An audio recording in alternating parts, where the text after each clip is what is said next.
Well, I'm definitely getting a lot of reading done, and that's reading as in reading with my eyes, reading with my ears. I'm getting a good bit of that done lately. I don't know what's happened. I think um, BookTube, funnily enough, having this private channel has helped me step back from YouTube, BookTube in general.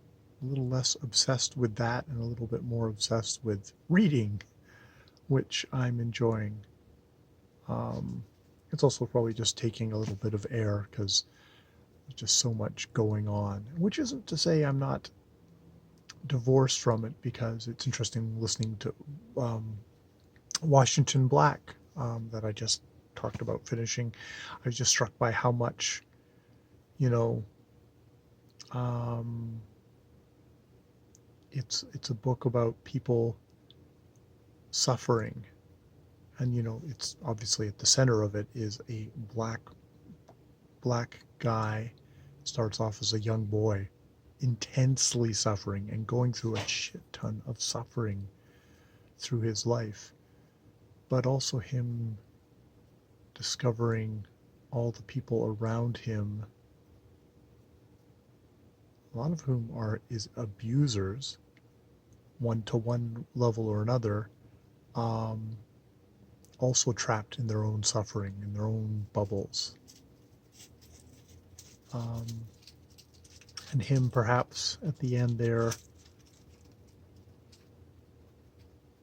maybe trying to kind of pierce his own bubble, that touching of Titch's shoulder, of the sand and the wind across his, touching across his, across the wind across his forehead, across his face, like a hand, like a touch.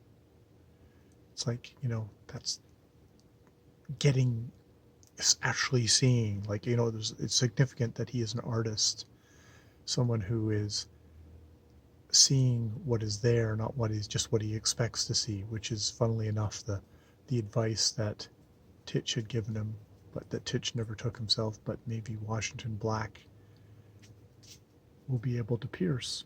I don't know. Sorry, I'm going back onto that, but yeah, um, that striking me as something like when I was saying I was using this as my amplified Black Voices um, book. Was a really good idea, because it's a book about, hey, here's a voice talking about trying to transcend itself and to actually see others, which is got to be a relevant message nowadays, and hopefully one that could be powerfully used by the readers of the book. Um, but yeah, so it's not a bad thing to take a step back every once in a while, and I'm sure I might come back into it a bit more. But even if I took a step further out of it and left it behind, it wouldn't be the end of the world if I um, actually saw used that space to see the world and to see the other people in it and what they are going through. That would be not a bad thing. Okay, more rambling, basically.